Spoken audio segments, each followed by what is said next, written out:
I'm Amanda Pearce, 32 years old, born and raised in Miami. My life revolves around gems and jewelry, just like my parents and grandparents did. Pearce Gems, our family's boutique jewelry store, sits pretty in Miami's fancy shopping district. It's not just a store, it's my whole world. Growing up, I spent more time in the workshop than I did in playgrounds. While other kids were learning to ride bikes, I was learning to cut stones. My dad would sit me on his lap, his big, calloused hands guiding my smaller ones as we worked on a piece together. "Remember, Mandy," he'd say, his voice gruff but kind. "It's not just about making something pretty. It's about creating something that tells a story. Our family has a secret. No, we're not secretly royalty or anything like that. It's a technique for processing gems that makes them shine like nothing you've ever seen. This secret's been passed down for 3 generations, and it's what makes Pearce Gems special. Guard this secret with your life, Amanda," my dad told me on my 21st birthday. "It's not just our past, it's our future." And I did. I guarded it fiercely.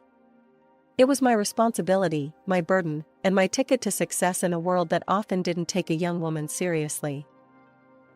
Pearce Gems wasn't just successful, it was thriving. We had a loyal clientele who appreciated the unique brilliance of our pieces. Other jewelers tried to figure out our secret, but none came close. The Gemstone Society's annual gala was always a glitzy affair, but that year, it felt different. Maybe it was the champagne, or maybe it was the way my new emerald dress hugged my curves, but I felt electric that night. I made my way through the crowd, nodding at familiar faces and exchanging pleasantries.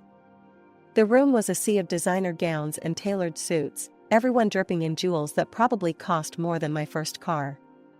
"Amanda, darling, you look fabulous," gushed Marjorie, one of our regular clients. She grabbed my hands, her eyes zeroing in on the ring I was wearing.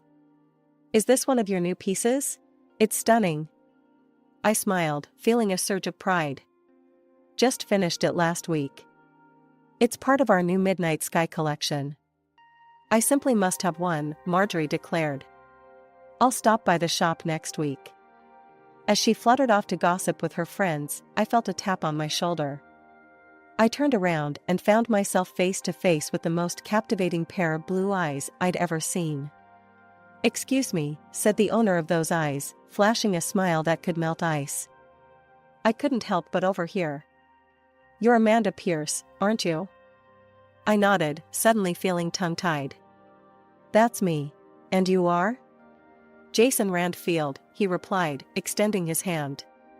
"It's a pleasure to finally meet you. I've heard great things about your work." Randfield. The name hit me like a ton of bricks. The Randfields were jewelry royalty, owners of one of the largest jewelry empires in the country. And here was their heir, talking to me like I was the most interesting person in the room. "The pleasure's all mine," I managed to say, shaking his hand. "I didn't realize the Randfields would be here tonight." Jason laughed, a rich, warm sound that made me feel like we were sharing an inside joke. "We usually skip these events, but I insisted on coming this year. I've been following your work, Amanda. You're making waves in the industry." I felt a blush creep up my cheeks.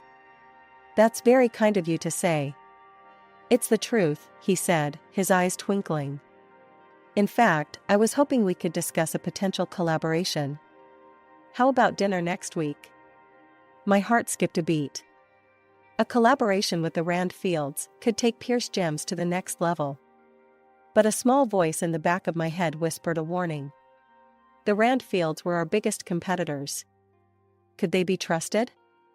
I pushed the thought aside. This was business, nothing more. "Dinner sounds great," I heard myself say. Jason's smile widened. "Excellent. I'll have my assistant set it up." He glanced over my shoulder and frowned slightly. "I'm afraid I have to mingle, but I'm looking forward to our dinner, Amanda." As he walked away, I felt like I was floating. Jason Randfield had sought me out. Me, Amanda Pearce, the girl who spent more time with gems than people. The rest of the night passed in a blur. I danced, I laughed, I networked.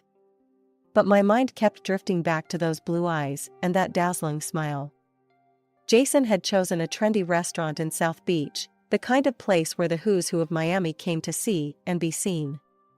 As I walked in, I spotted him immediately, looking impossibly handsome in a tailored suit. He stood up as I approached, his eyes lighting up. "Amanda," he said, taking my hand. "You look stunning." I felt a flutter in my stomach, but pushed it down. "Thank you, Jason. You clean up pretty well yourself." As we sipped our wine, the conversation flowed easily. We talked about our shared passion for jewelry, swapping stories about difficult clients and challenging designs. I found myself relaxing, drawn in by Jason's wit and charm. "So," I said, as our main courses arrived. "You mentioned a potential collaboration at the gala. What did you have in mind?" Jason leaned forward, his eyes sparkling with excitement. "I've been following your work for a while now, Amanda. The way you bring out the brilliance in gems, it's unlike anything I've seen before. I think a partnership between Pearce Gems and Randfield Jewelry could revolutionize the industry." I raised an eyebrow. "That's a bold statement. How exactly would this partnership work?" "We have the resources and the reach," Jason explained. "You have the skill and the innovation. Together, we could create a line that combines the best of both our worlds." It sounded tempting, I had to admit. But years of protecting our family secret made me cautious. "And what about our individual techniques? Our trade secrets?" Jason held up his hands. "Those would remain separate, of course. This would be about combining our strengths, not revealing our secrets." I nodded slowly, turning the idea over in my mind. "It's an interesting proposition. I'd need to think about it, discuss it with my team." "Of course," Jason said, his smile understanding. "Take all the time you need. I'm not going anywhere." As dinner progressed, our conversation drifted from business to more personal topics. Jason told me about growing up in the shadow of the Randfield Empire, the pressure to live up to his family name. I found myself opening up about my own experiences, the weight of carrying on the Pearce legacy. Before I knew it, we were seeing each other regularly. Jason swept me off my feet with grand gestures and intimate moments. One weekend, he surprised me with a spontaneous trip to the Bahamas. "Pack a bag," he said, showing up at my door with a mischievous grin. "We're going on an adventure." I hesitated, thinking about the orders I needed to fill. "Jason, I can't just leave. I have work." He silenced me with a kiss.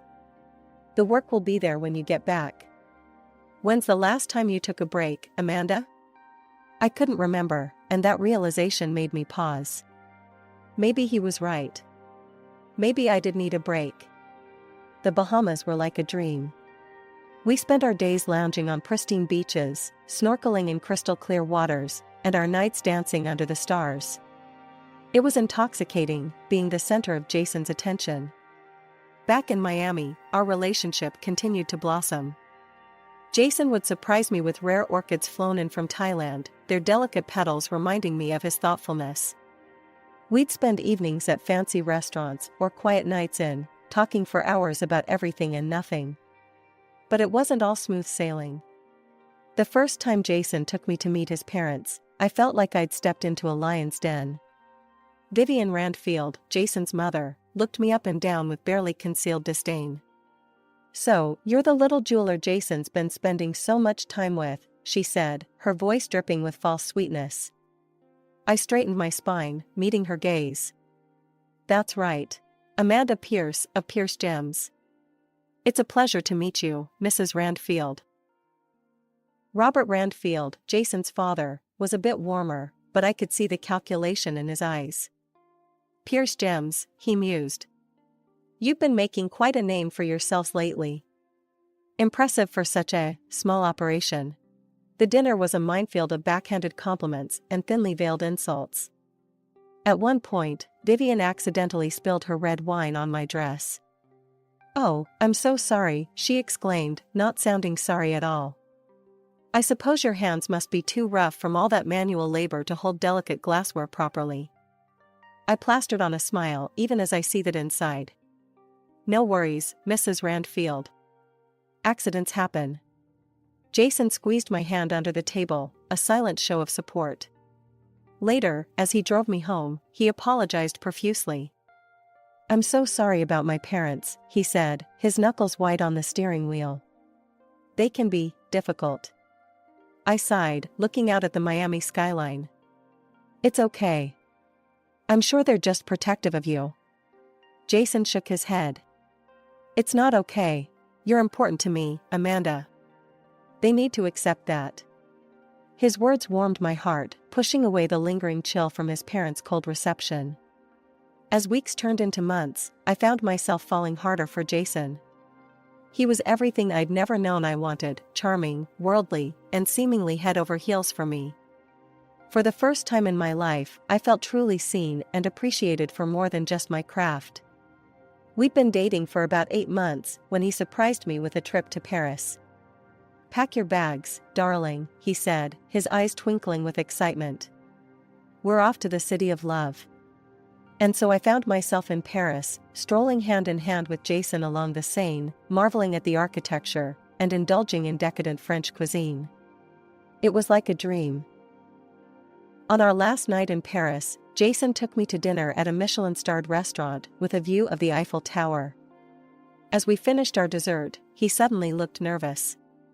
Amanda, he said, reaching across the table to take my hand. These past months have been the happiest of my life. I can't imagine my life without you. He stood up, and to my shock, got down on one knee beside our table. The other diners gasped and turned to watch. Amanda Pearce, Jason said, pulling out a small velvet box. Will you marry me? I stared at the ring in shock. It was beautiful, but a small part of me couldn't help but notice that it paled in comparison to my own creations. I pushed that thought aside, focusing instead on the man kneeling before me, his eyes full of hope and love. Yes, I heard myself say. Yes, I'll marry you. When we returned to Miami, reality came crashing back. Jason's parents insisted on throwing us an engagement party, and I found myself thrust into a world of high society that I'd only ever observed from the outside. The party was a lavish affair at the Randfield mansion. As I circulated among Miami's elite, I couldn't help but feel out of place. These people lived in a different world than I did, a world of old money and ingrained privilege. Vivian Randfield cornered me by the champagne fountain, her smile as sharp as a diamond-tipped saw. Amanda, darling, I must say, we were all quite surprised when Jason announced your engagement. It's not often a Randfield marries outside our social circle. Before I could respond, Jason appeared at my side, placing a protective arm around my waist. Mother, I hope you're not giving Amanda a hard time. Vivian's smile didn't reach her eyes. Of course not, darling. I was just welcoming Amanda to the family. Later that night, as Jason and I slow danced under the crystal chandeliers, he leaned in close. I have an idea, he whispered. Why don't you make a special piece for my mother? As a peace offering. Show her what you can do. I hesitated. The Pearce family secret wasn't something I shared lightly, even with my fiancé. But maybe Jason was right. Maybe this could be a way to bridge the gap between our two worlds. The weeks following our engagement were a whirlwind of wedding planning. I threw myself into creating the perfect necklace for Vivian, hoping it would be the olive branch that could finally win her over. I spent countless hours in my workshop, pouring my heart and soul into the piece. I used rare pink diamonds and a flawless blue sapphire from my father's private collection. It was to be my masterpiece, a testament to my skill and the Pearce family secret.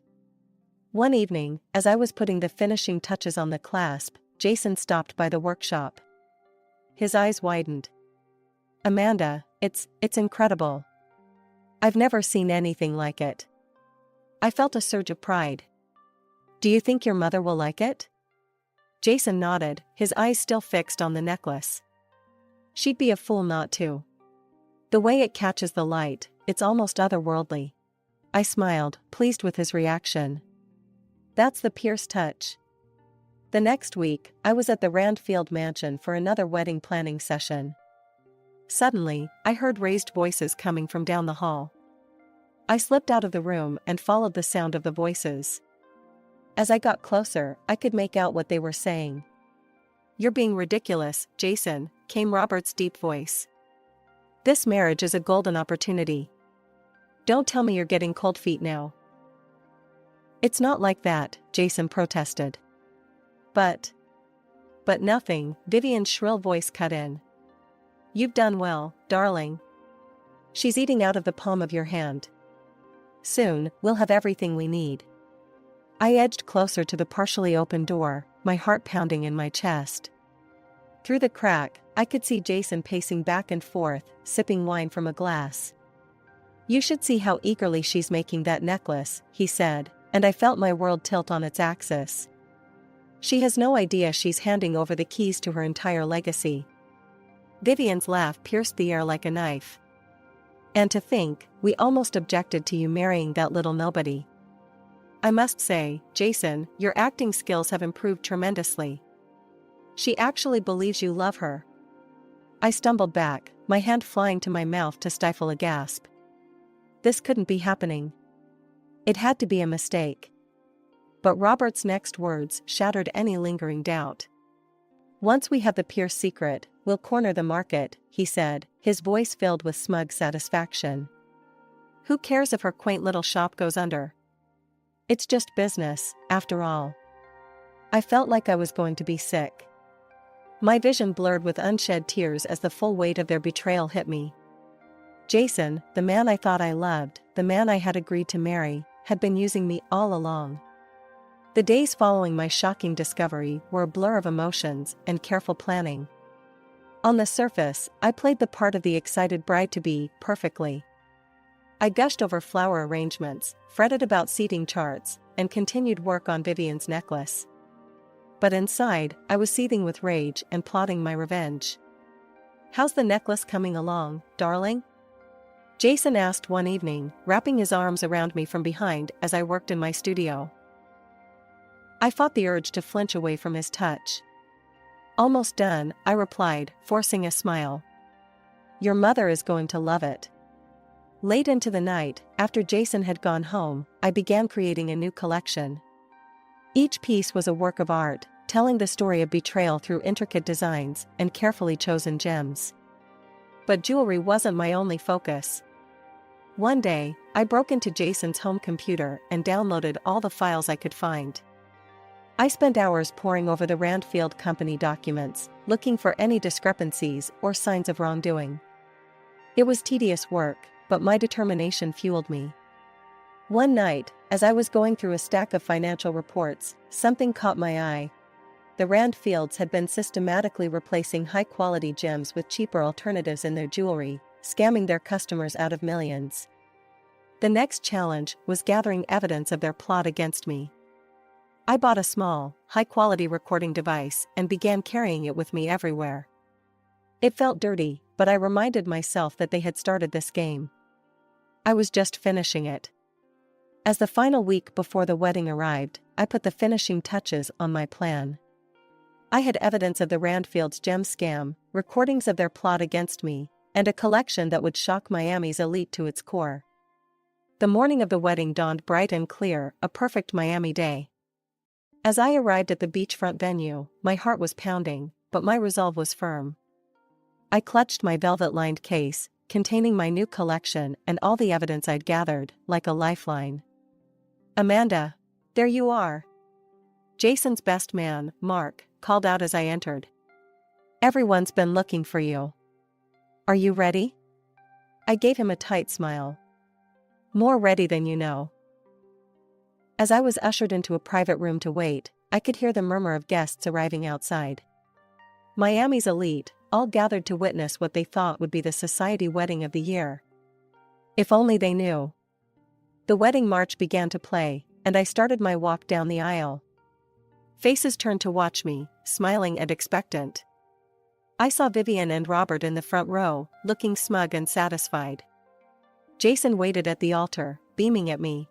But as I reached the altar, instead of taking Jason's hand, I turned to face the assembled guests. "I'm afraid there won't be a wedding today," I announced, my voice clear and strong. Gasps echoed through the crowd. Jason's face contorted in confusion. "Amanda, what are you doing?" I ignored him, addressing the guests instead.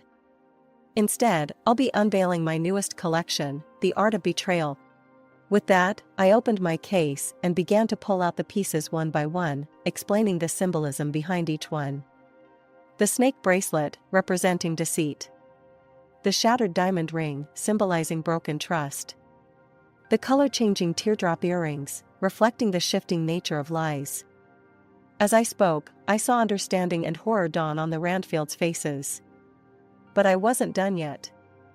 "And for the grand finale," I said, pulling out Vivian's necklace. "A special commission with a hidden message." I held it up to the light, revealing the word liar spelled out in pink diamonds. The crowd gasped again, this time in a mix of shock and admiration. "Amanda, stop this nonsense right now," Robert Randfield bellowed, his face red with anger.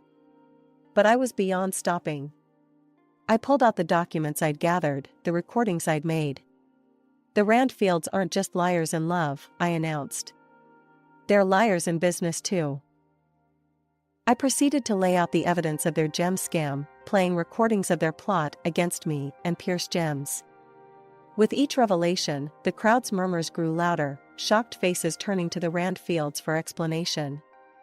"This is preposterous," Vivian shrieked, but her voice was shaking. As security began to escort the sputtering Randfields out, I addressed the crowd one final time. "I stand before you not as a bride, but as a businesswoman protecting her legacy. Pearce Gems will continue to create beauty and brilliance, without compromising our integrity." The aftermath was chaos. Reporters who had come to cover a society wedding found themselves with a much bigger story. Photos of my triumphant face and stunning jewelry splashed across social media and magazines worldwide. In the days following what the press dubbed the wedding that wasn't, my life became a whirlwind of interviews, legal meetings, and damage control. The story had exploded beyond Miami, capturing national attention. My phone rang nonstop with calls from reporters, industry insiders, and even a few Hollywood producers interested in my story.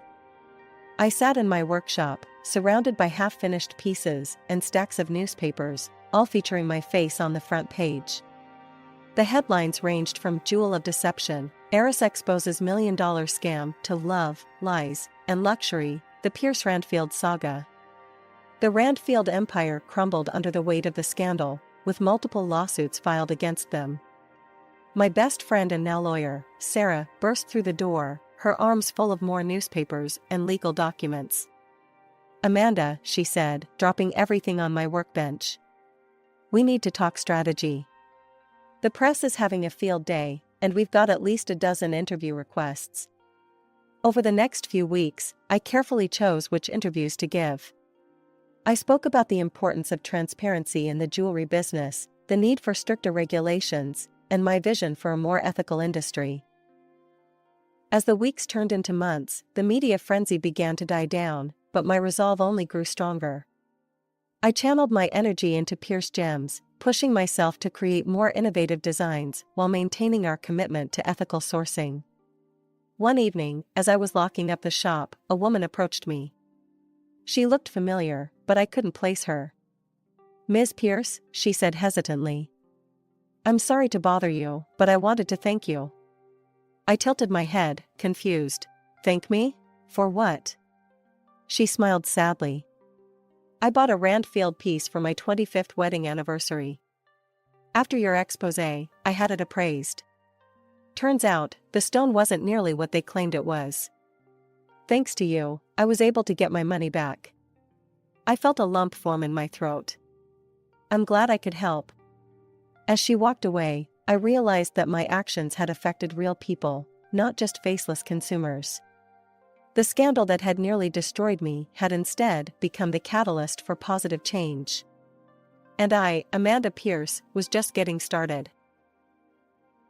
"All right, everyone's presentations are done," Nick, the manager, said as he tried to move the discussion forward. Excuse me, I haven't. I recently found out something. Nick interrupted me and began to speak. There's apparently someone in this department who didn't graduate high school and is just a part-timer. Meetings should be for employees only. Absolutely right. His lackey, Mike, of course, agreed with Nick. I'm leaving. After leaving the meeting room, I started to shut down my computer. I noticed that an email had arrived, not in my personal inbox, but in the company's shared email. Thinking, there's no point in speaking up, no one will listen, I went home quietly. The next day, I heard a commotion from Nick's desk. He was staring at his computer screen, his face pale. Nick? Is something wrong? Mike looked at the screen with him. And he turned even paler than Nick. Why is he so angry? Knowing the reason for Mike's distress, I thought to myself, serves them right. My name is Adam. My mother passed away when I was in the 9th grade, and I was raised by my father. Well, you could hardly call it being raised. After my mother passed, my father changed. He drowned his sorrows in alcohol, and though he still went to work, he squandered our living expenses on horse racing. Because of that, I had to start working part-time as soon as I entered high school. Every month, I went to the convenience store with bills in hand that couldn't be auto-deducted from my father's account. Even though I endured it because I didn't want to be alone, I reached my limit in my second year of high school and dropped out. I found a live-in job at a distant inn. Thank you for everything. The day I left home, my father, still staring at the TV, spoke. Take care. That was our last conversation. Back then, 18 wasn't the age of majority, so I needed my father's permission to work, and I couldn't hide my place of employment. Yet, my father never visited me even once. I kept working just to survive, and before I knew it, I was 42. Years of hard work paid off, and I was transferred to the headquarters. I was thrilled to be recognized by the company, as I thought I'd be working in the field until retirement due to my lack of formal education. Listen up. Our work can change the future of our employees. Don't drag us down. On my first day after the transfer, Nick, dressed in an expensive suit, spoke sternly. There was a reason for this. Our inn was located in a prominent tourist destination, known so well that everyone in the state could sing its commercial jingle. At its peak, we had 5 locations within the state. But that was long ago. Due to financial difficulties and aging facilities, only the place where I had worked for many years and the original establishment remained. I was prepared to lose my job anytime, but now there was a glimmer of hope. With the rise of social media, the tourist area where the inn was located started gaining attention again. Depending on how hard the sales department, where I was transferred, worked, we could either thrive or be forced to give up this prime location to the new hotel chains continuously popping up. For Nick, who had switched careers from another industry to strengthen our sales, this was a battle he couldn't afford to lose. I understood why he had to be strict. I will do my best. Nick sneered at my enthusiastic declaration. Did you not hear what I said? I'm sorry. I thought I was listening carefully. Out of habit from years of customer service, I apologized reflexively, though I had no idea what had offended him. Someone was watching me with a smirk. In this department, there are those who are expected to excel and those who have been shoved here because they have nowhere else to go. You are the latter. It was Mike, the section chief. He's 7 years younger, at 35. But he was called to headquarters much earlier than I was and had been moving around within the headquarters ever since. I'm not jealous, but I can't accept that he's my boss. Graduating from a prestigious university, he has an unusually high pride and caused many problems as a newbie, making things very difficult for me when I was the front desk leader. When I found out Mike was transferred to the sales department a month before me, I was disheartened. Mike is right. With just a middle school diploma, there's not much you can do. Don't even think about achieving results. As if I didn't exist, Nick remarked, I'm thirsty.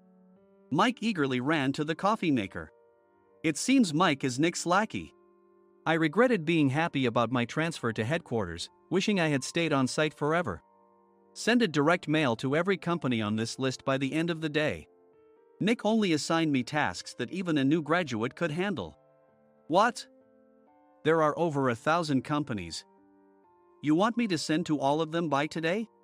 Yes, if you and your fellow misfits split the work, even those with nowhere else to go should finish by today. I glanced at the employees typing away expressionlessly. They were worn out from customer service, only thinking about leaving on time, or were women reassigned after having children. With zero motivation for work. Even Sam, a new graduate from the same university as Mike, who was supposed to be among the expected achievers, had no enthusiasm for the job. Having joined the company wanting to do customer service. I don't care what they say, I plan to quit anytime, he said. Only Nick and Mike were highly motivated, making all the decisions between the two of them. I originally only wanted to work at the inn to survive and had no particular attachment to this job. I swallowed my words, thinking I had no right to reprimand them. About a month after the transfer, Nick told us with a frustrated look. To commemorate the 50th anniversary, we've decided to create a plan exclusive for one group per day. Originally, Mike and I were supposed to come up with it, but our president, Mr. Thompson, insists on hearing everyone's opinions. So, you all get a chance. As Nick explained, Mike began handing out prints. Make sure not to embarrass Nick. If your ideas are half-baked, you'll have to redo them. It seemed that they had printed his handwritten notes by Mr. Thompson, which included several questions and a section for free responses. It made sense why Nick had to seek our input, given that all responses had to be submitted to Mr. Thompson. We were given a week to think about it, and a meeting was scheduled to compile our ideas. My plan is to let guests enjoy both the old and modern America. Nick began the presentations. Guests would watch a master confectioner at a nearby traditional sweet shop make sweets in front of them. The welcome drink would be premium tea in a bottle. Nick's plan was certainly attractive. After his presentation, Nick called on us to present in the order we were seated. Just as I stood up for my turn. All right, everyone's presentations are done. Excuse me, I haven't. I recently found out something. Nick interrupted me. There's someone in this department who didn't graduate high school and is just a part-timer. He was likely talking about me. I joined the company as a part-timer and was made a full-time employee when I turned 20. That was 20 years ago, so Nick and Mike probably had no chance to know until recently. Meetings should be for employees only. Absolutely right. After that, Nick kept creating opportunities to solicit everyone's opinions, purposefully excluding me from speaking. The meeting unexpectedly heated up and went past the scheduled end time. A few people asked to leave, and the discussion continued with the remaining few. Still here? Normally, you'd leave in that situation. Though I had no attachment to the job initially, hearing kind words from customers made me want to make them happier. For someone like me, with nowhere to go, the inn was my home and customer service was my life. I felt pathetic about my current self. I'm leaving. I left the conference room and started shutting down my computer. I noticed an email had arrived, not in my personal inbox, but in the company's shared email. Thinking no one would listen to what I had to say anyway, I quietly went home. The next day, while preparing the DM as instructed, I heard a commotion from Nick's desk. In his haste to stand up, he hit his knee on the desk. He stared at his computer screen, his face pale. Nick! What's wrong? Mike, thinking he should be the first to rush over, approached Nick while still wearing his coat. He peered at the screen with Nick. And he turned even paler than Nick. Why is he so angry? Who is responsible for this company? Nick, more irritated than ever, asked, and Mike answered without checking. Probably Sam. Sam wasn't there because he was attending a morning training session for new hires. Nick gave up on getting angry and returned his gaze to the screen. They were looking at an email that arrived right after the end of the working day yesterday. Apparently, no one, including me, had checked it before leaving. The email was from a large company that used us for their annual employee trips. The president and executives of that company also frequently used our services personally. President of the company, Mr. Mason himself, had declared that neither he nor his company would ever use our services again. Well, some companies cancel their employee trips or stop using our services due to financial struggles. Let's just move on. Mike kept wiping the sweat from his forehead with a handkerchief. Knowing why Mike was so agitated, I quietly watched their interaction. Do you know how much revenue we get from that company? We can find other guests to fill the rooms, but we'll lose the banquet costs, gift shop revenue, rental car fees, and more. Moreover, the gifts were supposed to be prepared by the traditional confectionery shop involved in Nick's proposed plan. If it's known that we incurred such a huge loss at this critical time, Nick's position in the company would be jeopardized. Nick took a deep breath, seemingly trying to calm himself. All right, Mike. Go to New York right now and apologize to Mr. Mason. What? You're coming with me, right? I have urgent work to do. I trust you, which is why I'm entrusting this to you. Please. Mike, believing Nick's sincerity, agreed with a determined look on his face, saying, yes. That's Nick for you. Even if Mike went to apologize, Nick would shift all the blame onto him if the client didn't change their mind. Well, it was Mike's fault to begin with, so it served him right. About 3 hours later, Sam answered a call from somewhere and repeatedly apologized, saying, I'm very sorry. Everyone watched to see what was happening. After ending the call, he informed Nick with a weary tone. When Mike arrived at the client's company, he only made things worse, further infuriating Mr. Mason. He was demanding, get his boss here immediately. It was no wonder Sam was exhausted, dealing with such a call right after returning from training. What is that idiot doing? All right, Adam, you're coming with me. If sacrificing Mike didn't work, then I must be next. Normally, I'd want to refuse at all costs, but I saw an opportunity in this situation. If I can be of assistance, I'd be happy to join you. I obediently followed Nick, and we flew to New York. When we introduced ourselves at the reception, it became clear how serious the situation was, as the receptionist personally escorted us to the president's office. Angry voices leaked through the door, making both Nick and me uneasy. Excuse me. I'm Nick, the supervisor.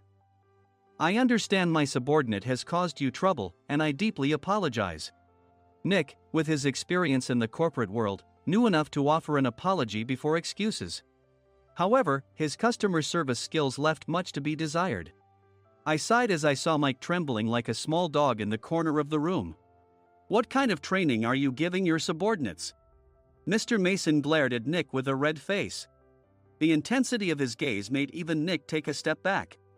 Regrettably, I joined this company only 2 years ago and was unaware of Mike's issues.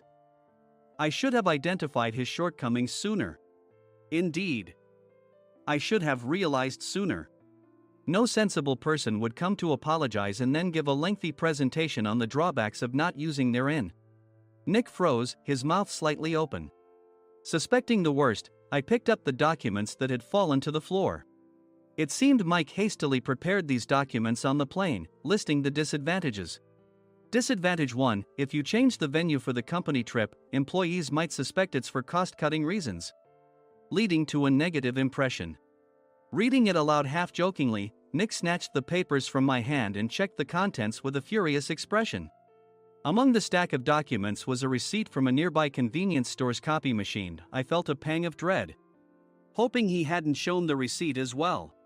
What do you think he said when I asked what kind of nerve he had to do this? I'm very sorry. Faced with the dire situation, Nick must have thought there was nothing left to do but apologize. In a voice smaller than I'd ever heard from him, he uttered words of apology. He said, I'm a Harvard graduate. I don't believe I said anything wrong. Mike, what have you done? Forgetting his plan to pin the blame on Mike, Nick yelled loudly, even in front of Mr. Mason. I didn't do anything wrong. You're still saying that? Look at him. Mike pointed at me with a shaking hand. I was assigned to headquarters in my 20s and now I'm a section chief. This guy only made it to headquarters at 42. Everything I've done proves I was right. So why are we losing the contract? Having said his piece, Mike collapsed to the floor. Of course.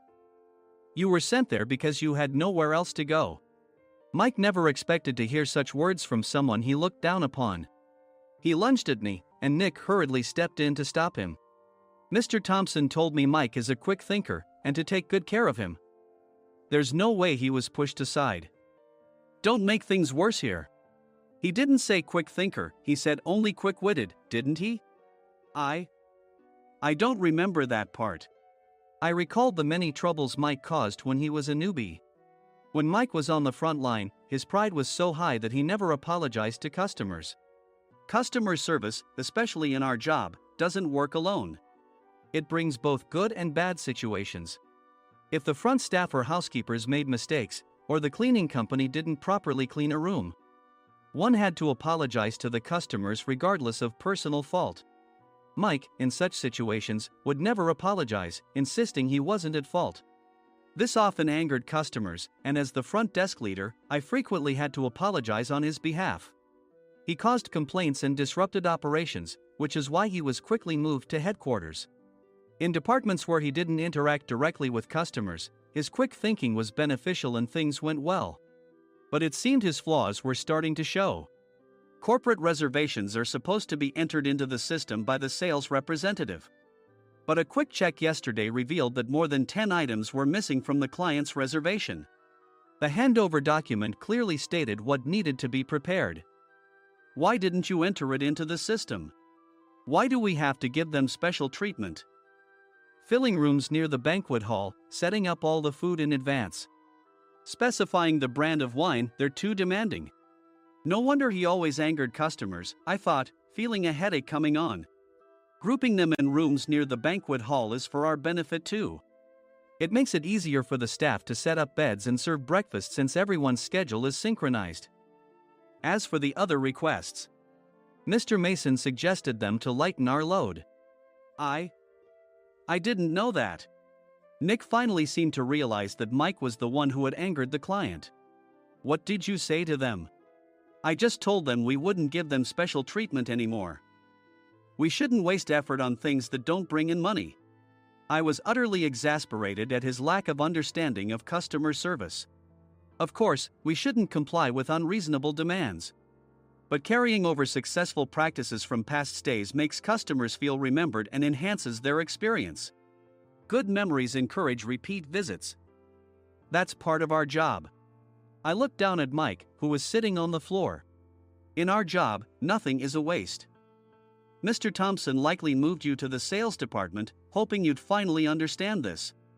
How do you think he feels now that you failed to meet his expectations? Mike, tears in his eyes, fled the president's office. I was amazed he still hadn't apologized. You have it tough, Adam. It's okay, we're all employees of the same company. I deeply apologize for this disrespectful incident. Especially after all the care you've shown us. If it weren't for you, Adam, I really would have stopped staying here. When I heard you were moving to the sales department, I was willing to reconsider if you handled it. Seeing us talk so amicably, Nick's face contorted. Do you two know each other? Adam's service is excellent. I always requested him specifically. Normally, we don't accept specific staff requests, but we made an exception for Mr. Mason, adjusting my shifts accordingly. He had personally stayed at our hotel just before my transfer, and during casual conversation, I mentioned, I'm moving to the sales department soon. If I hadn't told him then, things could have been much worse. Please continue to take care of us. I look forward to it. On the return flight, Nick awkwardly offered me a can of beer.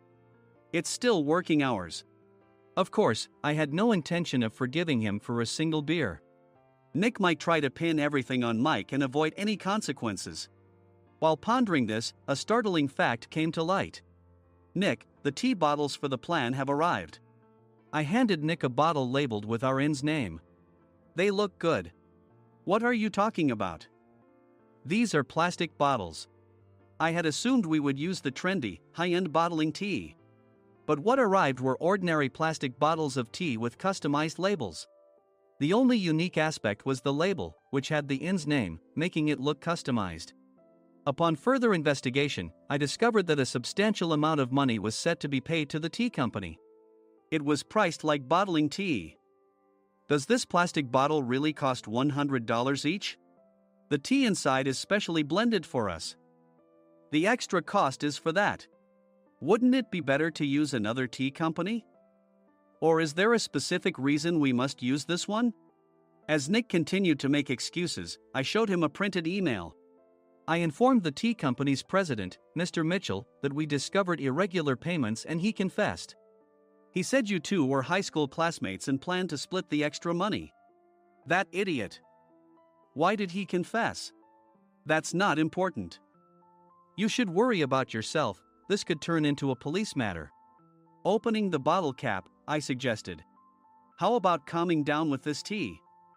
It supposedly has a relaxing effect. Nick drank the tea frantically. In the following days, decisions were made about their fates. Mike was reassigned to the General Affairs Department, with no chance of transfer or promotion, as per Mr. Thompson's orders. As for Nick, since the payment to the tea company hadn't yet been made, he narrowly avoided legal trouble. Instead, he was encouraged to leave the company, and to avoid further complications, Nick submitted his resignation. Rumor has it that connections between HR departments have made it difficult for him to find new employment. Even though it was good to have those two gone, something unexpected happened in the sales department. Everyone became motivated and united in refining the 50th anniversary plan. In the end, my plan was adopted. We collaborated with the Tourist Information Center to provide personalized guides. The plan, tailored to the number of guests, was truly special for the 50th anniversary. Hey, is Adam's family coming to stay? I immediately booked that special plan for my family. Sam noticed it on the reservation list and quickly picked up on it. Yes, I'm inviting my father. That's great. I might invite my parents too. I lacked the courage to face my father just as Adam. But here, with the confidence Mr. Mason praised, I felt ready. The 50th anniversary plan was a perfect opportunity to reconnect with my father. I hoped to bring back the days when we could laugh together as we once did.